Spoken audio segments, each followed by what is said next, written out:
Welcome everyone to Getting to Know You, residents and staff at Stonebridge. I think you probably have noticed that this is a little different from other Getting to Know You segments. By the way, there will be no champagne at the end of this. This is a very healthy Getting to Know You segment. And I'm very pleased to have somebody with me. And I think I'm giving the title to this segment of Who's Lorraine? Because I looked at our weekly calendar and I think Lorraine's name shows up more often than anybody else on that calendar, with no last name, no explanation, except I think, Lorraine, everybody knows that you help people exercise. So welcome to Getting to Know You, and a person who feels like a staff person, but really is a person who comes in from the outside, right? That's right. And today we're doing this on Zoom, so you don't have to come in from the outside, and we're doing it safely. We're not wearing masks or anything because this is the first ever Zoom Getting to Know You. But we're going to do the same sort of routine that we do for Getting to Know You, and that is we usually ask people to say, not who are you, but where are you from, or what did you do when you were a kid? You never said to yourself, when I grow up, I want to be an exercise coach, right? Or did you? No, I didn't have the dream of being an exercise coach from a very young age, but I was always very interested in being healthy. I was athletic. I played sport. What kind of sports did you play?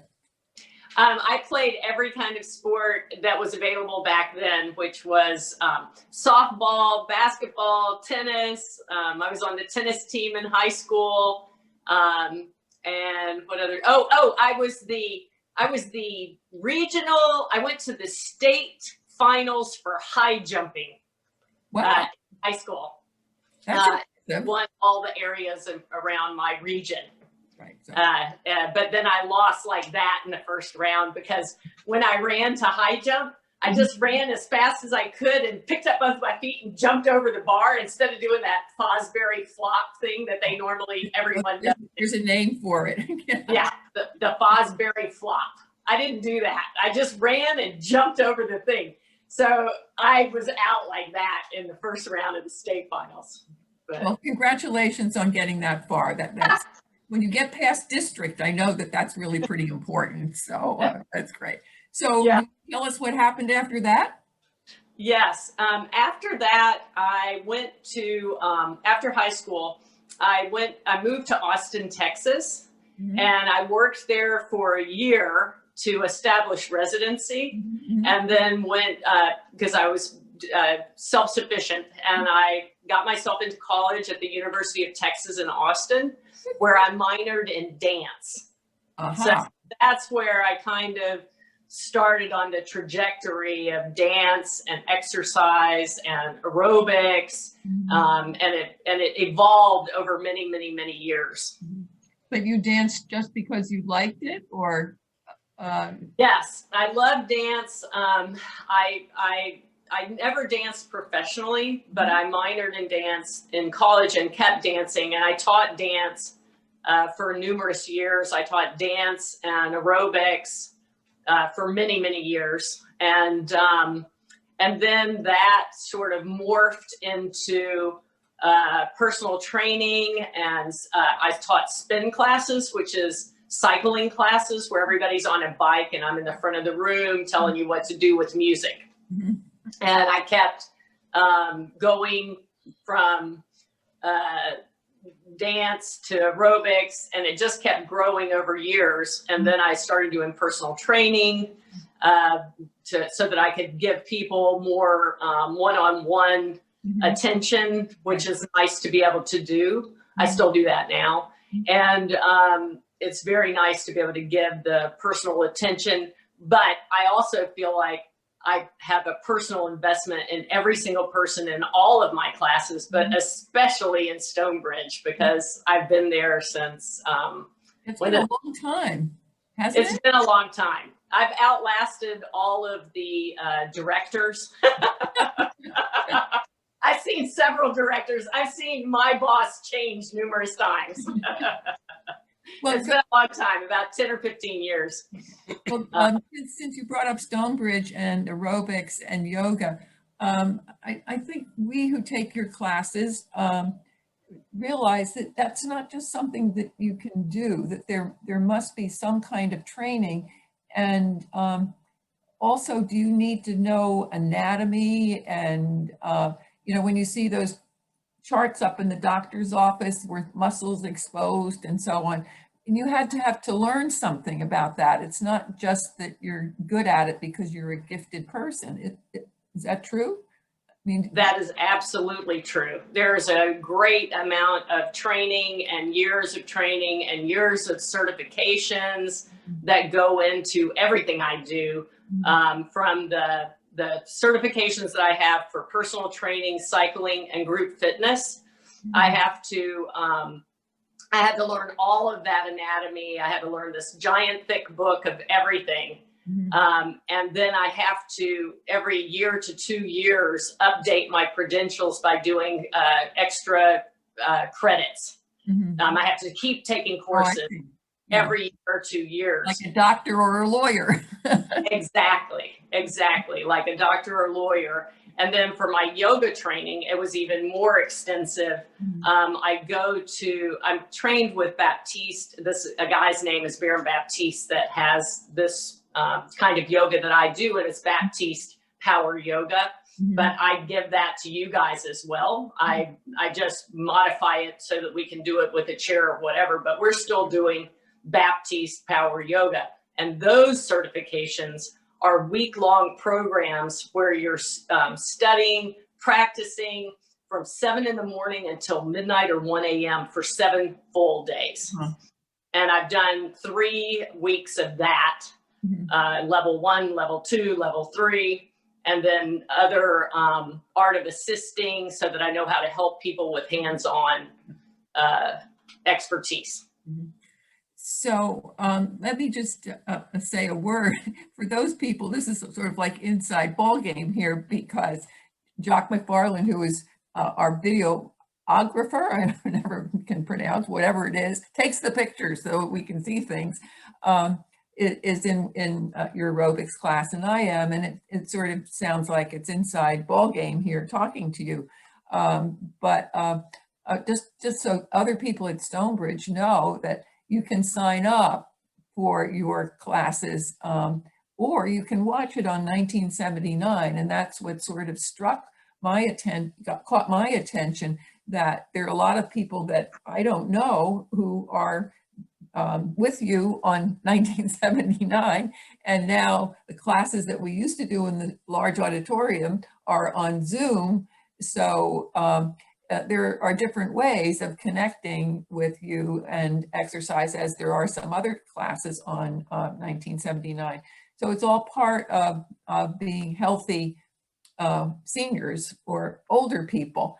And did you have to do a special session for adapting what you teach for people who may not be as limber or shouldn't even be doing some of the things that you might do if you were younger? How does that work? Most definitely, I have training in that as well. I constantly, as I said, I'm doing these CECs, these extra credits. And I also have a certification in what's called Silver Age Yoga, which is made for older population. So I have that certification with Silver Age Yoga. I also have different extra credit courses that I'll do for all kinds of, from yoga to aerobics, working with like arthritis, or how to get rid of some kind of pain, or working with back pain, or working with a shoulder injury. I've had a class in working with Parkinson's. I've had all kinds of things. Also meditation courses, which are very fun to apply across the board. I mean, I'll do a little bit in the aerobics and more in the yoga classes, but I've had I'm constantly updating, reading everything possible, looking at things on different classes that people do on YouTube or whatever, just to get different ideas. And then I have all these other, and part of my group fitness certification, I've done, I forget what it's called. There's like 4 or 5 different seniors specific trainings that I've done that are more extensive, just so that because I love everyone at Stonebridge. I mean, it's such a joy to work with you guys, and I want to give it my 100% all-encompassing attention and expertise, and want to make sure that I'm leading people down the path of feeling better, feeling healthy, feeling strong, feeling powerful, and working through whatever problems arise, which problems always arise. Yeah. But we want to be resilient and recover and feel good and make the most of every single day, you know? So that's kind of my philosophy in general. Could I go back to 2 things about you personally?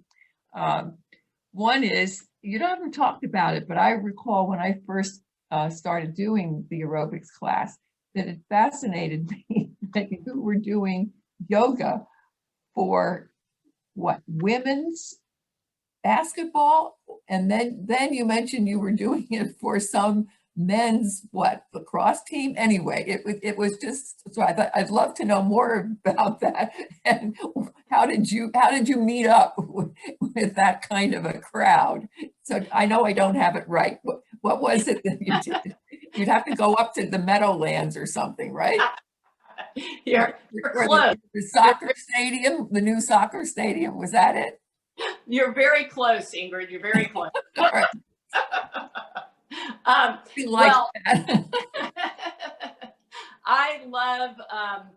I love yoga in general, and I love working with all different.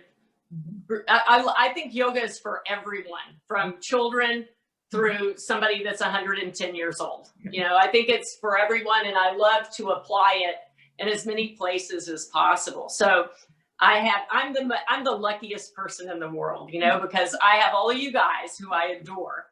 And then on top of that, I started working with the Princeton University women's soccer team in about 2014. I did that. And I worked with the Princeton High School freshman soccer team the year before that, because my sons played soccer. That's how I got into it. My sons played soccer all their lives. So I grew to love soccer. Then I started working with the high school. Then I started working at the Princeton University with the women's soccer team. And through that, I met a man named Jesse Marsh, who became in 2015 the head coach for the New York Red Bulls soccer team. And I pursued that. I had it on my vision board even before I had a chance, before I knew anyone. I had said on my vision board, I want to work with the New York Red Bulls soccer team. I had no idea, no connections, no way of doing that. I just had it on there. And in the course of that, someone I knew, not very well, but actually I didn't even know him. I'd met his wife. And he got the job. What? At McCaffrey's. Yeah, actually at at Princeton University soccer game. And so I wrote him an email, and I auditioned. First, I had to give him a private class, and then I had to audition for the team, and thought that and it went really well. I was very nervous, but it went really well because they're Major League Soccer. It's like the NFL of soccer in this country, or the NBA or the NFL or the Major League Baseball. It's the soccer version of that. It's that high up. So I was a little nervous at first, but I thought I'd nailed it, and I thought I had the job, and I said, okay, great. So next week I've got something going on, but I'm ready to go right after that. And he said, oh, well, that's good because the second person is auditioning next week. I was like, no, no. So I wanted it so badly. And luckily the team chose me. That's how I got it, because the team said we want her over whoever that other person was. Okay. So I've been doing that. I'm still doing that, although last year, because they're in a bubble, I didn't get to do much with them. Like but everyone else. then it's wonderful. And I love it because it's another facet of everything I believe in being applied across all of humanity. Yeah, that's great. Before we say goodbye and reveal your last name, is that all right? Yes. Something that you're really famous for. I have to confess, I'm not a dog owner and therefore not really a dog lover, but there are people at Stonebridge who care more about you bringing your dog than you coming yourself. So can you just tell us a little bit about these two precious things in your life, one of which has been growing up here recently? Yes. I'm happy to share everything about my babies. Zuzu is, I should bring her in here. She just went outside. So I might I'll bring her to class tomorrow. You can see her at class tomorrow. Right. But yes, my dogs are my life. Biscuit, we got her for Christmas for our boys in 2007. And she was the best dog ever in the world. And sadly, Biscuit just passed away this past year. Sorry to hear that. Yeah. And so we've all been, sad. That was in August. So we miss her terribly, but Zuzu's still here. She's making new friends. And the one thing that keeps that dog happy as a clam is going to Stonebridge. I'm telling you, I understand that, it's really not okay for me to teach the class and not bring her. I understand. I've had several people say that the exercise is okay, but they really come to see Zuzu. And she's very precious. And she's grown up here. I mean, she came as a real little pup, and now she's the big dog. She's 2.5 now.